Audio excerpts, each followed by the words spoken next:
Ó, característica. Vamos desenhar ele aqui. Vai ser filho de Davi, não vai ter formosura, ele vai ser um menino, né? Ele vai... Porque Deus podia vir direto, né? Não, ele nasce como menino. E as descrições começam a ser feitas e começa a ser desenhado esse Messias.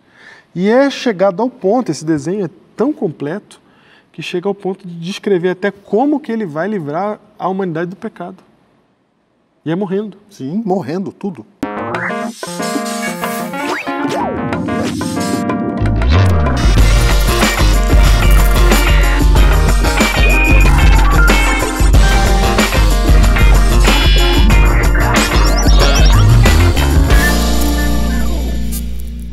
Júnior, no Empelencados de hoje, a gente vai ter que voltar um pouquinho lá pro comecinho, que a gente ficou tanto tempo na jornada. Sim. Depois deslanchou, né? Depois que deslanchou, Depois a gente andou. andamos aí. A gente andou, sabe por quê? Porque a gente está acabando o Antigo Testamento. Sim, exatamente. E tudo, é claro que a gente não foi detalhe por detalhe no Antigo Testamento, mas tudo que a gente falou aqui está ali no Antigo Testamento. É isso mesmo. E os detalhes que faltaram se encaixam perfeitamente nesta narrativa que a gente estudou junto aqui. A gente estudou. Lembrando que a gente não está fazendo isso para ir história por história da Bíblia. Isso. Nós estamos dizendo para você que elas se ligam. Isso. E aí você faz seu próprio estudo. Isso. Quando você ler a Bíblia, você tem que se lembrar de que as coisas estão ligadas, que as coisas têm a ver com a aliança, tem a ver com todo esse processo, o exílio. Tudo isso tem que estar em mente quando você for lendo a Bíblia, o resgatador, o Goel, não é? Quem é o resgatador? Essas figuras que unem aí toda a história bíblica. Quando você ler a sua Bíblia, você estudar por você mesmo, você vai lembrar dessas coisas. E vai te ajudar a entender. E vai te ajudar a entender. Exatamente. É isso mesmo. Não somente entender a história como um todo, mas aquela parte específica da história que você está lendo. Isso, certo? Claro. A gente não tem aqui a pretensão de falar assim, ó, é do jeito que a gente está falando. Para você entender a Bíblia, tem que assistir Hiperlinkados. Não. Para você entender a Bíblia, te ajudando a entender. Você estuda aí e Deus vai falar com você também. E aí lá no começo a gente mostrou, Júnior, que o Evangelho é apresentado pela primeira vez em Gênesis 3:15. Quando até a profecia de que a semente da mulher, de Eva, o descendente dela pisaria a cabeça da serpente. Exatamente. Embora a serpente feriria o calcanhar. E essa palavra descendente, ela aparece várias vezes no Antigo Testamento, mas na verdade ela é a palavra será. Isso. Que quer dizer? Semente. Semente. Então, descendente e semente é a mesma coisa. A gente sabe que de Eva, da semente de Eva vai sair o resgatador. Ela já acha que é o primeiro filho, mas não é. Não é. E aí o tempo passa e aí vem a promessa de que por meio de Abraão as nações da terra serão abençoadas. Sim. Então a gente já começa a descobrir que então é pela raiz de Abraão que essa semente vai sair.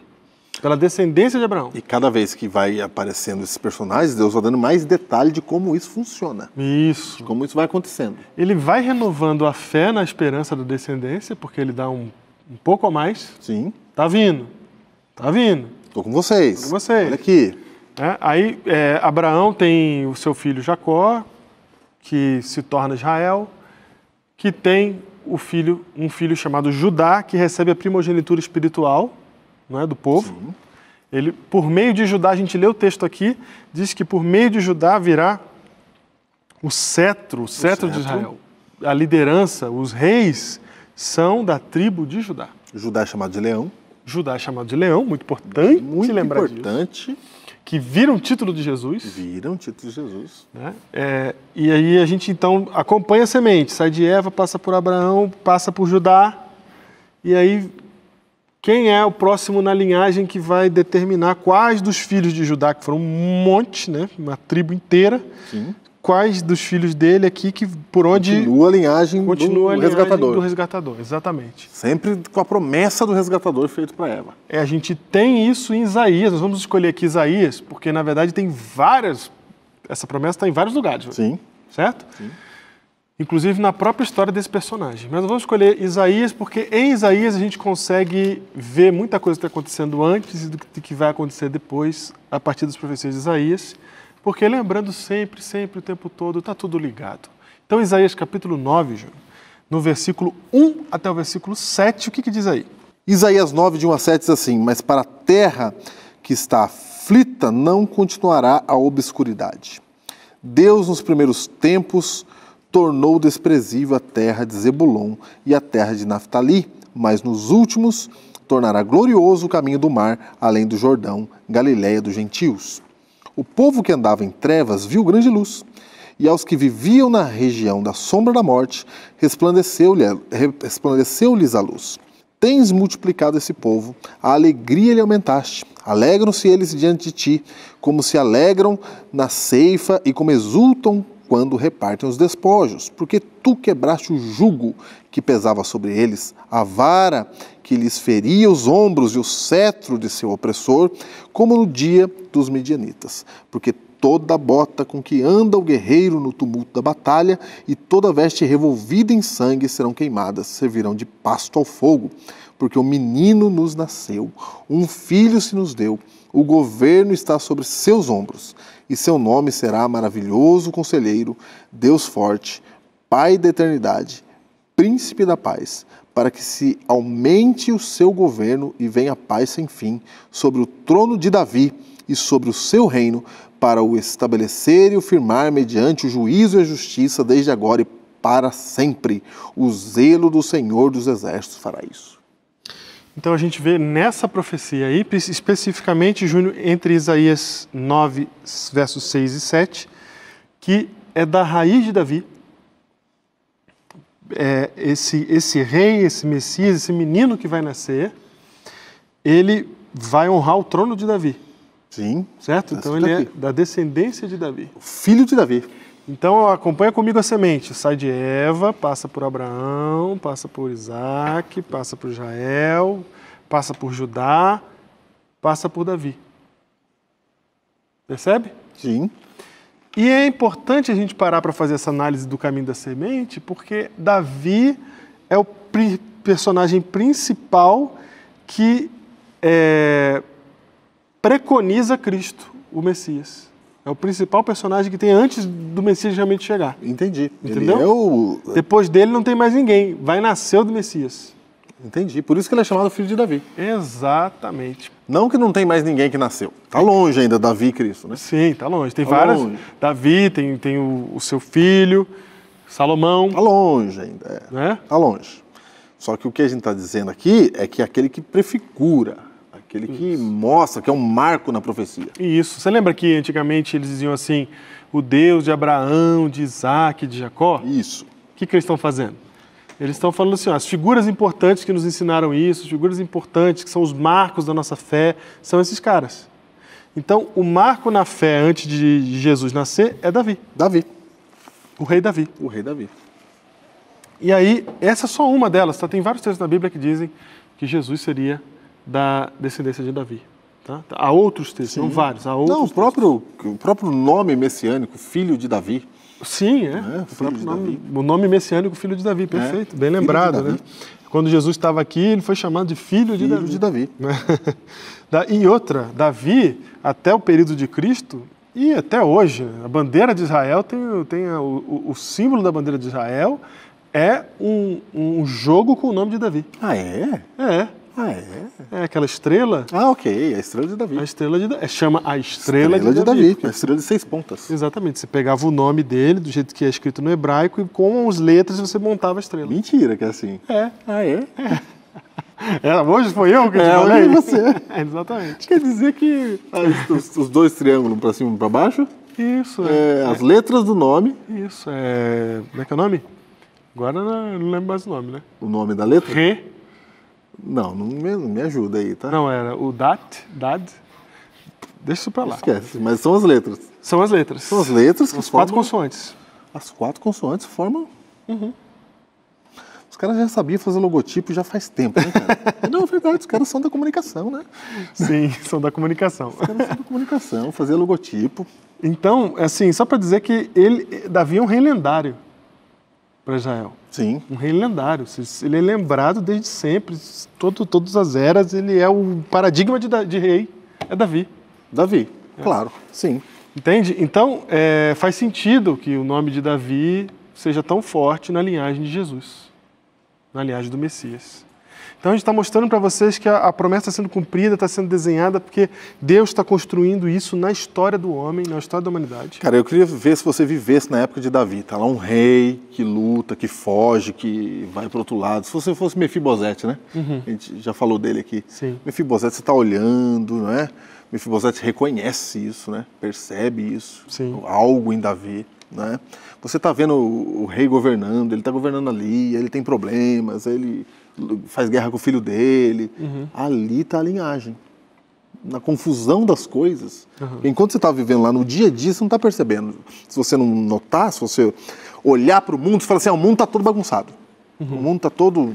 tá tudo errado, tá tudo... Sim, sim. Você está falando da fidelidade de Davi. Tô falando, se você fosse súdito de Davi, você ia olhar e falar, olha, Davi teve um problema aqui, Davi fugiu, Davi lutou ao lado dos inimigos. Sim. Quando ele fugiu, né? Lutou. Cadê Davi? Davi sumiu. Davi foi embora. Né? Não tinha WhatsApp, Davi, para você mandar mensagem. Né? Davi sumiu. Davi voltou.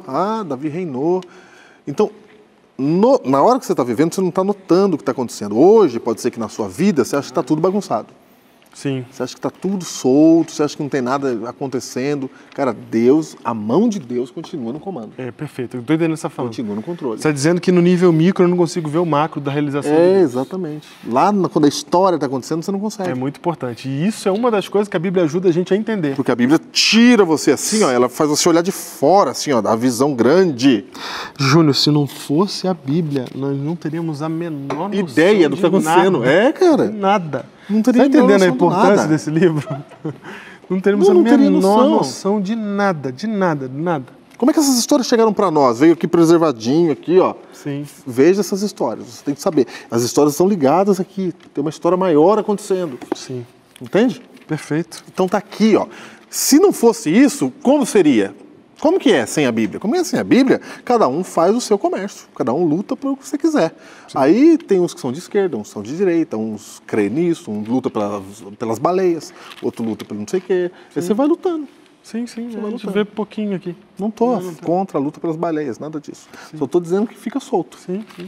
Aí quando você pega aqui e você consegue ver toda essa história unida, isso dá uma compreensão pra gente, que é um privilégio. É um privilégio. É um privilégio de Deus nos dá a entender essas coisas. Tanto que a gente chegou aqui em Israel hoje, chegou na segunda, citou coisas de hoje acontecendo, que está ligado por isso aqui. Sim.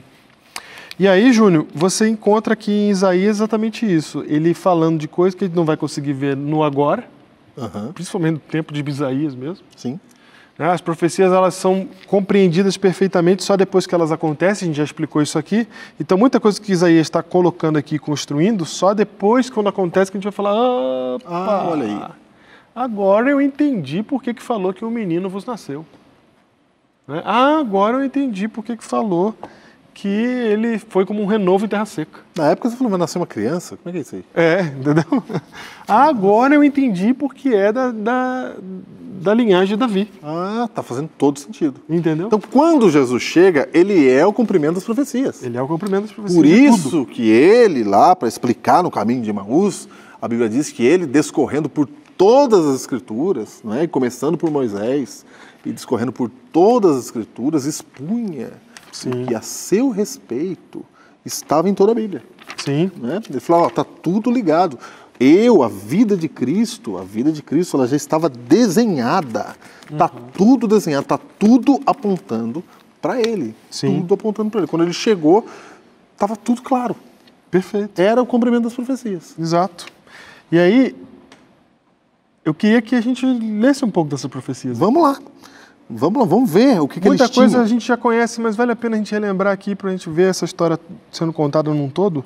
E eu queria ver, Júnior, com vocês, Isaías 53, de 11 a 12, diz assim, ele verá o fruto do penoso trabalho de sua alma e ficará satisfeito. O meu servo, o justo, com o seu conhecimento, justificará muitos, porque as iniquidades deles levará sobre si. Pois isso eu lhe darei muitos como a sua parte, e com os poderosos repartirá ele o despojo, porquanto derramou a sua alma na morte, foi contado com os transgressores. Contudo, levou sobre si o pecado de muitos, e pelos transgressores intercedeu. Júnior, esse texto aqui, ele é muito forte, porque a gente lê ele e já estava dizendo aqui que Jesus ia morrer. Já estava dizendo que Jesus ia morrer lá no que a gente chamou de proto-evangelho, em Gênesis capítulo 3, verso 15. Sim. Já aqui a gente começa a ter um desenho mais claro de Jesus. No Isaías 53, por exemplo, diz, ele não vai ter formosura, característica. Vamos desenhar ele aqui. Vai ser filho de Davi, não vai ter formosura, ele vai ser um menino, né? Ele vai... Porque Deus podia vir direto, né? Não, ele nasce como menino. E as descrições começam a ser feitas e começa a ser desenhado esse Messias. E é chegado ao ponto, esse desenho é tão completo, que chega ao ponto de descrever até como que ele vai livrar a humanidade do pecado. E é morrendo. Sim, morrendo, tudo. É morrendo. Porque tinha um problema ali, você falou de Judá, que Judá era o cetro, rei. Tinha um problema de você querer o Messias, que ele fosse rei como Davi. Mas tinha um Messias sofredor, tinha a parte da morte. Ah, sim. Ao mesmo tempo que ele trazia tudo acertava todas as coisas, ao mesmo tempo que ele era grande, ao mesmo tempo rei, era sofredor. Era sofredor, ele viria para morrer. Esse é o grande plot twist, o grande paradoxo. Não é que é sofredor. Não é? É experimentado no sofrimento, diz o texto bíblico. Ele vem como rei para salvar o planeta. Isso. Não vem para salvar a nação de Israel. A nação de Israel foi só um elemento usado na história para explicar como é que seria a salvação de todas as famílias da Terra. Não pode esquecer disso. Não pode. Que é de todas as famílias, o plano sempre foi salvar todas as famílias da Terra. Exatamente. Como? Por meio de ti, Abraão. Eu vou te usar. Eu vou usar a nação de Israel para salvar todas as famílias da Terra. O plano era esse. Quando chega na época de Cristo, o povo acha que o Messias vem para salvar eles, judeus. Isso. Eles. Não, porque a gente ficou fiel, depois de Babilônia, a gente fez tudo certinho. A gente guardou a lei. Então ele vem para restabelecer o reino, restabelecer a nação, sendo que o plano do Messias era restabelecer a humanidade. Exatamente. E o texto, por exemplo, o verso 7 do capítulo 53, fala que ele foi oprimido, que ele seria humilhado, todas as coisas que não são esperadas do Messias até agora. Até agora, eles estão achando que é rei e tal. Porque a promessa ela veio só com a parte boa da promessa. Sim. Só que agora é preciso começar a explicar para o homem, antes de acontecer, para o homem poder entender quando acontecer, que a missão de Cristo aqui, desse descendente, é restaurar todas as coisas, mostrando para a gente uma maneira inversa da gente trabalhar na vida. A gente trabalha para o próprio eu, ele vem aqui para trabalhar para nós. Ou seja, ele vence morrendo. Ele vence morrendo, exatamente. A gente não quer morrer, a gente foge da morte. Ele vem para morrer. Ele vem voluntariamente para morrer. Lembrando que isso está descrito lá em Gênesis para Adão e Eva, dizendo que o calcanhar do descendente seria ferido. Exatamente. Estava escrito já. E já estava escrito. Mas a coisa que Cristo precisa ensinar para a gente, para tirar a gente do pecado, é fazer o caminho inverso que Eva fez quando foi para a árvore. E pegou do fruto. O caminho inverso. O caminho que ela fez foi, é bom para mim. Vou pensar em mim. Vou fazer. Vou fazer. Né? Jesus vem e fala assim, não é para você pensar em você. É para você fazer o que é certo em favor do outro. Lembrando que Deus ensina para a gente o que é bom. E a gente perdeu essa noção, né? Bom é o quê? Bom é aquilo que eu faço para o próximo. A gente perdeu isso, Jesus vem mostrar o que é bom. Isso assim aqui que funciona. Bom. Exatamente. Então, Cristo veio para duas coisas. Ele veio para, sim, nos redimir do pecado. Ele veio para derramar o seu sangue, derramar sua alma na morte, como diz o texto aqui que a gente acabou de ler, para nos livrar da transgressão. Mas ele também veio fazer a gente virar santuário de Deus. Restaurar completamente aquilo que foi desfeito pelo pecado. E ele faz isso ensinando para a gente um novo caminho. Esse novo caminho é completamente o oposto da nossa natureza até hoje. Até hoje. Natureza essa que foi mudada lá no Jardim do Éden, quando eles pecaram, quando eles comeram do fruto, lá eles rompem com Deus e rompem com o próximo. Sim. Rompem com o próximo. E são exilados da terra. Né? Hoje a gente está fora do reino de Deus e a gente está rompido com o próximo. Está rompido, ele está pensando cada um por si. E é muito difícil andar no oposto disso. É muito difícil. Então, quem é o cristão? O cristão... Vou falar, Diego. Pode falar? Pode. Pode falar? Pode falar. Eu vou falar. Fala aí. O cristão geralmente é o que frequenta uma igreja. Então, ele fala assim, ó, vou ser cristão. O que é ser cristão? Eu frequento uma igreja e pratico os ritos dessa igreja. É. Isso aí. Eu vou lá, eu canto, eu oro, e você acha que isso é ser cristão, né? E isso faz parte da vida cristã. Lógico que faz parte. Tem todo um cenário para isso. Já fizemos hiperlinkados disso também. Né? Todo um cenário. Só que isso não é tudo. O cristianismo mesmo é você se tornar uma nova criatura. É uma mudança de consciência, é uma mudança de pessoa, não uma mudança de endereço. Você frequentava uma igreja, você frequentava um lugar, agora você frequenta uma igreja. Isso. Isso é apenas mudança de endereço. Exatamente. Você pode mudar o endereço e você não ser afetado pelo espírito cristão, pelo cristianismo de fato e de verdade. E você apenas frequenta uma igreja. Mas o seu espírito está de fazer o que você queria. A gente viu aqui o tempo todo que o povo de Deus, mesmo quando ele falou assim, ó, o que o Senhor mandar faremos, ali eles não estavam fazendo a vontade de Deus. Sim. Eles estavam falando assim, não, pode deixar com a gente, deixa com a gente, que a gente faz. No espírito de, não, eu faço, eu sigo, eu obedeço, eu estou do lado de Deus. Sendo que eles não conseguiam. Sendo que o espírito verdadeiro é Deus, eu não consigo, me ajuda. Me ajuda. Eu me entrego nas suas mãos porque eu não sei fazer, eu preciso do Senhor. E aí você pode perguntar assim, por que Deus já não começou a descrever como seria o Messias assim, esse desenho aí, já desde lá de trás, para o pessoal já vir já se acostumando com a ideia? Por quê? Faz 2000 anos que Jesus veio aqui ensinar exatamente isso. E a gente ainda não aprendeu.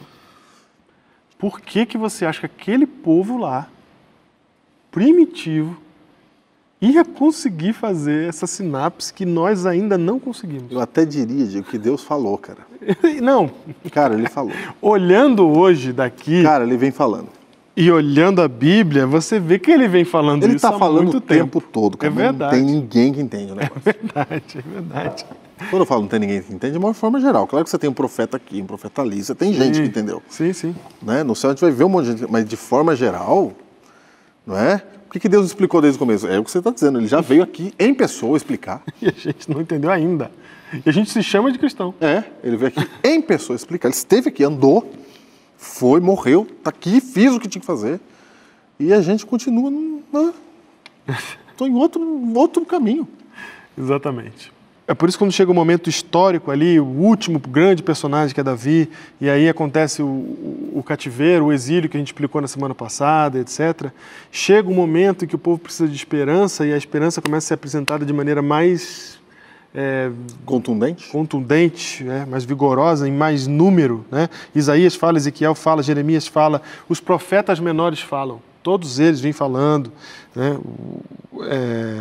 Malaquias, e eles vão dizendo, ele vai vir, ele vai ser assim, ele vai fazer isso, ele vai fazer aquilo outro, ele vai restaurar assim, etc.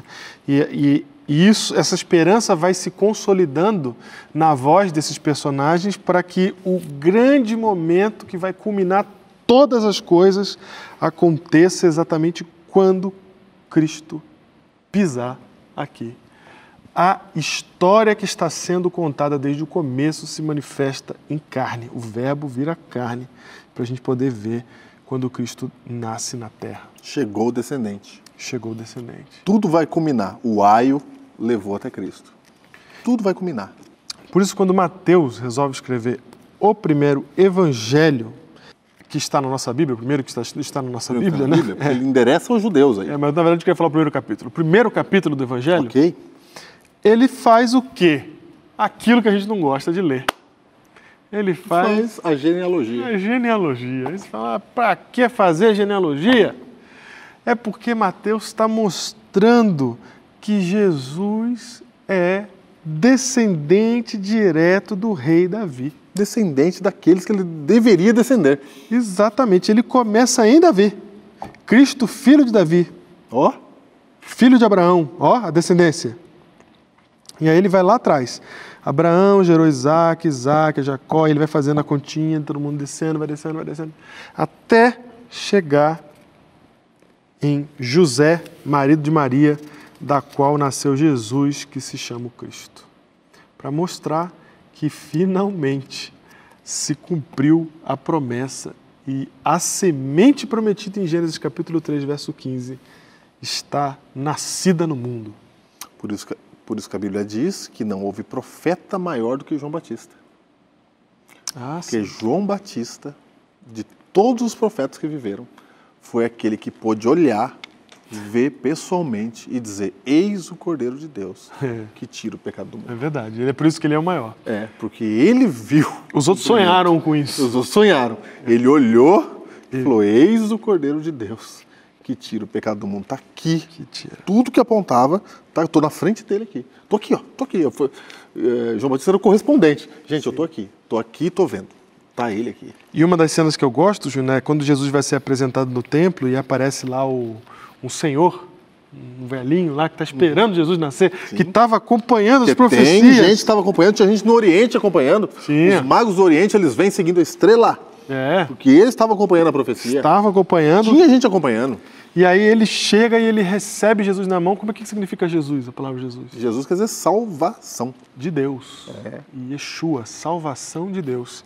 E aí é legal que ele pega o menino na mão e ele faz um trocadilho com o nome de Jesus, né? Ele fala assim: porque eu vi a salvação de Deus, agora eu posso morrer, porque eu vi a salvação de Deus, eu vi Yeshua, eu vi Jesus. Eu vi, entendeu? Entendeu? Tá aqui, materializado, chegou. Toda a história. Tudo que a gente estava esperando chegou. E para você ver que isso está escrito desde o começo até o final, Apocalipse capítulo 5, no versículo 5 também, você vê quando Jesus no céu, Júnior, no céu, ele vai tomar posse da terra de volta. Sim. Diz lá assim: todavia um ancião de dias me disse: não choreis, não chores, eis que o leão da tribo de Judá chegou.